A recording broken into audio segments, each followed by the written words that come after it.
प्रयागराज महाकुंभ में भगदड़ की घटना पर ज्योतिष पीठ के शंकराचार्य स्वामी विवेकानंद सरस्वती का क्या कहना है, इस बारे में उनसे बात करते हैं। महाराज जी, एक बहुत दुखद घटना हुई, क्या कहना है? बात यह है कि घटना इतनी सारी तैयारियों के बाद घटित हो गई। ये निश्चित रूप से दुख का विषय है। दुख के साथ साथ क्यों घटी, जब इतनी सारी तैयारियां थी और पहले से आपको पता था, आप कह रहे थे 40 करोड़ लोग आ रहे हैं, तो फिर उससे वैसी व्यवस्था भी तो होनी चाहिए। जितने लोगों के लिए भोजन अपने घर में हो, जितने लोगों के लिए बैठने की जगह हो, उतने ही लोगों को तो बुलाया जाता है।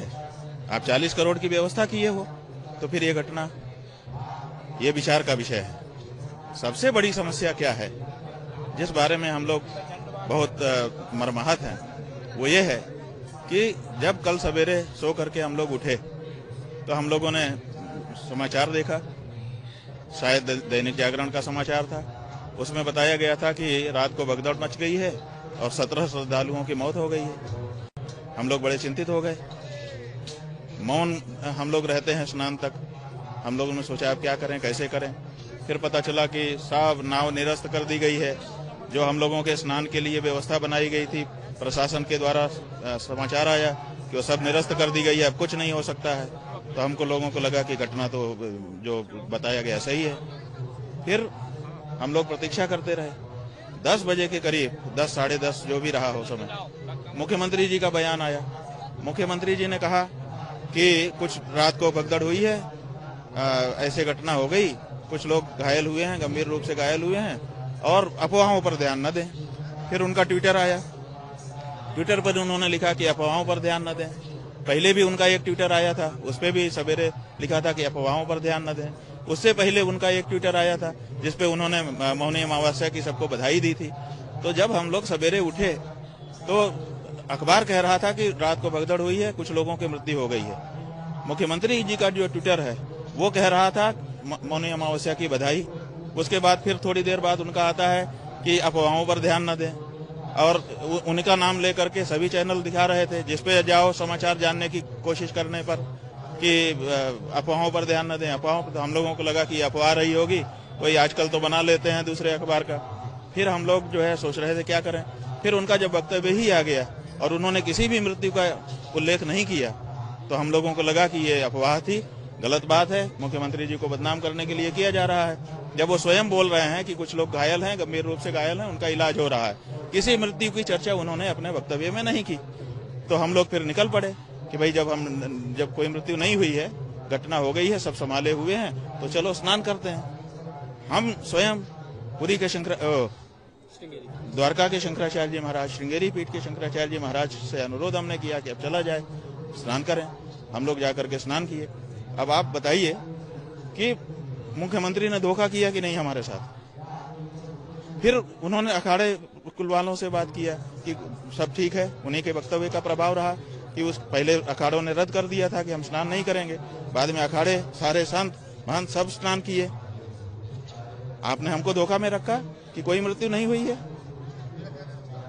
हिंदू धर्म में ये नियम है कि जब परिवार में कोई मर जाता है, विशेष करके ऐसी घटनाओं में, भोजन नहीं करता है कोई। हम कल एक दिन उपवास नहीं रख सकते थे उनके लिए जो चले गए, आपने उससे हमको वंचित कर दिया। हमको आपने ऐसा आभास करा दिया कि अफवाह चल रही है, कोई कैजुअलिटी नहीं हुई है, कोई मृत नहीं हुआ है। तो इतना बड़ा धोखा संत समाज के साथ, इतना बड़ा धोखा संत सनातनियों के साथ, इतना बड़ा धोखा हम लोगों के साथ कैसे इन्होंने कर दिया, क्यों कर दिया? अखाड़े की पीड़ा ज्यादा है कि आपने देश के सामने झूठ क्यों बोला, सनातनियों के सामने झूठ क्यों बोला?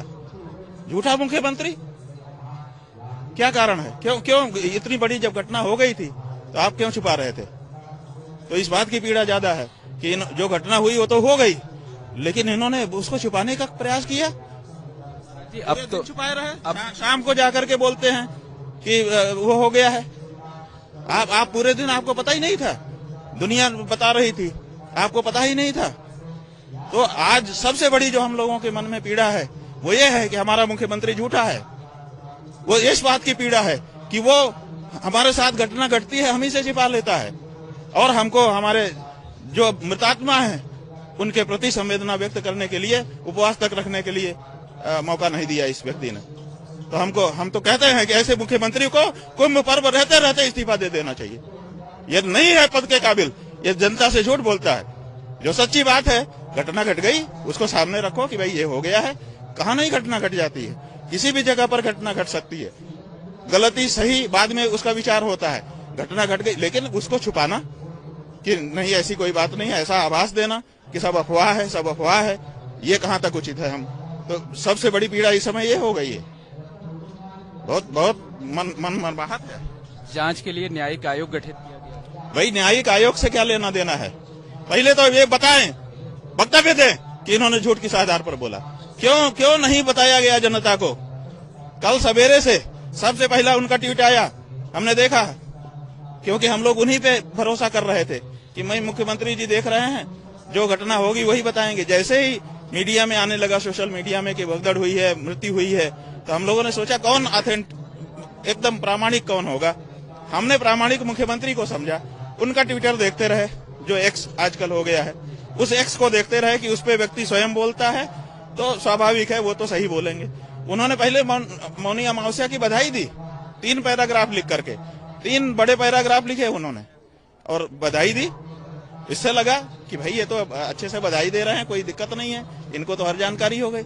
उसके कुछ देर बाद फिर उनका आया और उसमें भी 2-3 पैराग्राफ लिखे और अंत में लिखा एक लाइन में, अफवाहों पर ध्यान न दे। तो लगा कि भाई कुछ अफवाहें हैं, उनका खंडन कर रहे हैं, घटना नहीं घटी है। और फिर 10 बजे तो उनका वक्तव्य ही आ गया, 10:30 बजे। तो अब ये सवाल है कि ये क्यों सच जो घटना घट गई थी उसको छुपा क्यों रहे थे? अधिकारियों की लापरवाही है, कहीं ना कहीं लापरवाही नहीं है। जो कुछ हुई होगा वो तो जांच से पता चलेगा कि किसकी लापरवाही है, किसकी गलती है, या कोई षड्यंत्र है, क्या है, ये सब जांच से पता चलेगा।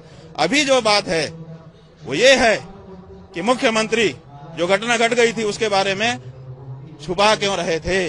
अगर मृत्यु हुई थी तो फिर इन्होंने क्यों ये आभास कराया कि अफवाह है, कुछ भी मृत्यु नहीं हुई है? ये सबसे बड़ा सवाल है। पूरा दिन छिपाए रहे। अखाड़ों को स्नान करने के लिए कहा, अखाड़े भी पहले तो उन्होंने मरमाहत होकर के निरस्त कर दिया था कि भाई हम उस राजसी रूप में जैसे हम जाकर के स्नान करते हैं हम नहीं करेंगे। उनके मन की संवेदना प्रकट हो रही थी ना उन मृतात्माओं के लिए। आपने उस पर ब्रेक लगा दिया। आपने कहा कि नहीं ऐसी अफवाह है, तो सब लोग स्नान करने गए, हम लोग स्वयं स्नान करने के लिए गए और उसके बाद भोजन किया। वो जो कल का भोजन है वो हमको सदा सदा के लिए पीड़ा देगा और वो ड्यूटी मुख्यमंत्री आदित्यनाथ। जो धर्माचार्य हैं आप जैसे लोग, वो कल शाम तक श्रद्धांजलि भी नहीं दे सके, मृतात्माओं के प्रति संवेदना भी नहीं जता सके। जो हमारा तरीका है, धार्मिक तरीका है कि हमारे परिवार में सूतक लग जाता है, हमारा भोजन अपवित्र हो जाता है, हम नहीं करते हैं उस दिन, तो क्या हम अपने उन मृतात्माओं के लिए एक दिन उपवास नहीं रख सकते थे? इनके कारण भरोसा कर लिया कि अफवाह है। हम लोग हर जगह जाके तो देख नहीं पा रहे हैं और सब जगह जाने भी नहीं दिया जा रहा था। सारे तो रोड ब्लॉक थे, सारे तो पुल खाली थे, किसी को कहीं जाने आने दिया नहीं जा रहा था। तो ऐसी परिस्थिति में हम लोग स्वयं जाकर के तो पता नहीं कर सकते थे। एक सोशल मीडिया का सहारा था और आदित्यनाथ जी को सबसे प्रामाणिक सूचना का स्रोत हम लोग मान रहे थे कि वो तो अपने एक्स पर जो लिखेंगे स्वयं लिखेंगे और सच ही लिखेंगे, वो उनसे तो झूठ की आशा ही नहीं थी। लेकिन जब उन्होंने पूरे दिन मृत्यु को छुपा करके रखा और बाद में पता चला कि नहीं ये तो रात को ही घटनाएं घट गई थी, बाद में पत्रकारों ने बताया कि हमारा नाम मत बताइएगा, 58 शव यहाँ रखे हैं, मोर्चरी में इतने का पोस्टमार्टम हो चुका है, इतने का हो रहा है। ये सब जब सूचना व्यक्तिगत रूप से आने लग गई शाम को, जब ये हुआ, तब हम लोगों को कितना कष्ट हो रहा है। जी, एक अंतिम प्रश्न ये है कि इस तरीके का, अभी तो मेला लगभग 1 महीने है, 26-27 दिन है, इस तरीके की घटनाएं दोबारा ना हो, इसके लिए क्या सुधार किए जाने? भाई यही सबसे पहले हम लोगों ने कल जब घटना की सूचना मिली, आप लोगों से 1-2 लोगों से हमारी बात हुई, हमने कहा भैया, उन्होंने पूछा आपका क्या कहना है, हमने कहा हमारा इस समय कुछ नहीं कहना है, हमारा इस समय यही कहना है कि जो हो गया उसको रोक लिया जाए और आगे ना हो इसके बारे में तत्काल उस तरह की व्यवस्थाएं मिलकर के बना ली जाए। अब यही बात कही गई, कुछ भी नहीं कहा हम लोगों ने कल, क्योंकि वक्त की वही जरूरत थी। तो अब चूंकि घटना हो चुकी है तो सबसे पहले अब यह है कि अगर ये मुख्यमंत्री रहेंगे महोदय तो फिर घटना होगी और घटना को छिपाएंगे, ये लीपापोती करेंगे और आप लोगों को साथ लेंगे, आप लोग सद जाओगे, आप लोग भी उस तरह से नहीं बता पाओगे। क्यों? जी हम लोग तो कल सुबह 4 बजे से लगातार सीधी तस्वीरें दिखा। हम आपके ऊपर आरोप नहीं लगा रहे हैं, लेकिन परिस्थिति यही है। आप देखिए, मैंने आज सवेरे उठ करके दैनिक जागरण अखबार हमने पढ़ा, एक पृष्ठ केवल पढ़ पाए। हम ये सोच रहे थे कि कितनी बड़ी घटना घटी है, अखबार क्या कह रहा है। दूसरे अखबार तो नहीं पढ़ पाए क्योंकि यहाँ नेटवर्क भी स्लो है। हमने सोचा कि दैनिक जागरण एक अच्छा अखबार माना जाता है, उसको पढ़ते हैं। तो उसका फ्रंट पेज केवल एक पेज खुल पाया, उसको हमने पूरा नेशनल वाला जो अंक है वो हमने पढ़ा, और उस अंक में ऊपर बहुत सुंदर स्नान की फोटोग्राफ्स हैं, बहुत बढ़िया शीर्षक लगा हुआ है, और फिर एकदम नीचे जा करके इतने छोटे में एक फोटो है जिसमें कुछ भगदड़ का है, और उसी में इतनी इतनी चीजें लिखी हुई हैं। आप बताइए, ये अगर प्रेस नहीं मिला हुआ है, ये हो सकता है? इतने सारे लोगों की मृत्यु यहाँ पर हो चुकी है, और प्रेस जो है ऊपर दिखा रहा है कि बहुत सुंदर स्नान हो रहा है, बहुत बढ़िया, इतना बड़े बड़े फोटो छाप रहा है। आंकड़ों में हेराफेरी की गई। नहीं, आंकड़ों की बात तो अभी है ही नहीं है। अभी तो समाचार की प्रमुखता की बात है कि कौन सा समाचार प्रमुख है। अगर घटना हुई है तो घटना प्रमुख हो गई ना। लेकिन एबीपी न्यूज, महाराज जी, एबीपी न्यूज ने कल सुबह 4 बजे से लगातार अलग अस्पताल से लेकर घटनास्थल तक सारी चीजें लाइव दिखाई। सवाल यही है कि अगर आप लाइव दिखा रहे थे तो आप झूठ हो गए थे। जब 10:10 पर हमारा मुख्यमंत्री स्वयं बोल रहा है, जो कि सर्वे सर्वा है इस मेले का, जब वो कह रहा है कि 30 लोग घायल हुए हैं, इतने लोगों का इलाज गंभीर चल रहा है, अफवाहों पर ध्यान मत दें, तो इसका मतलब आप लोग जो दिखा रहे थे वो झूठ दिखा रहे थे। आप तो खुद झूठ हो रहे हो। तो ये ऐसा क्या कोई मुख्यमंत्री को करना चाहिए? और क्या ऐसे मुख्यमंत्री को पद पर बने रहने देना चाहिए? हमारी राजनीति का कोई हमारा प्रश्न नहीं है, लेकिन नैतिकता का प्रश्न है, संवेदनाओं का प्रश्न है, भावनाओं का प्रश्न है, आध्यात्मिकता का प्रश्न है, धार्मिकता का प्रश्न है।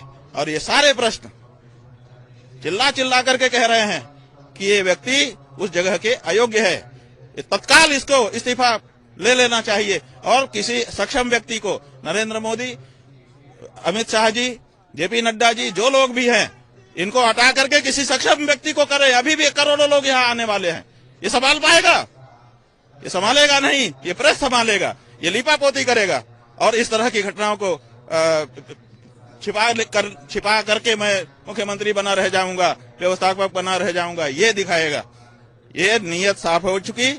इसलिए भारतीय जनता पार्टी के ऊपर अब ये जिम्मेदारी है, उनके राष्ट्रीय नेतृत्व के ऊपर ये जिम्मेदारी है कि वो कुंभ में आए हम लोगों को या तो मारे, या तो इसी तरह से लीपापोती करें, इन्हीं के साथी सिद्ध हों, और या तो तत्काल कार्रवाई करें, तत्काल इनको हटा करके दूसरा मुख्यमंत्री बनाएं, जो प्रामाणिकता के साथ अगर कोई घटना घटे उसको भी बताते हुए और लोगों की सुरक्षा के बारे में गंभीरता से चिंतन करे।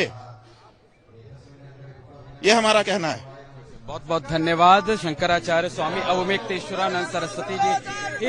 इन्होंने साफ तौर पर कहा है कि कल भगदड़ की जो घटना हुई थी, उस घटना में शाम तक जानकारियां छिपाई गईं। इसकी वजह से जो उनके जैसे धर्माचार्य हैं वो मृतकों के प्रति अपनी संवेदना नहीं प्रकट कर सके।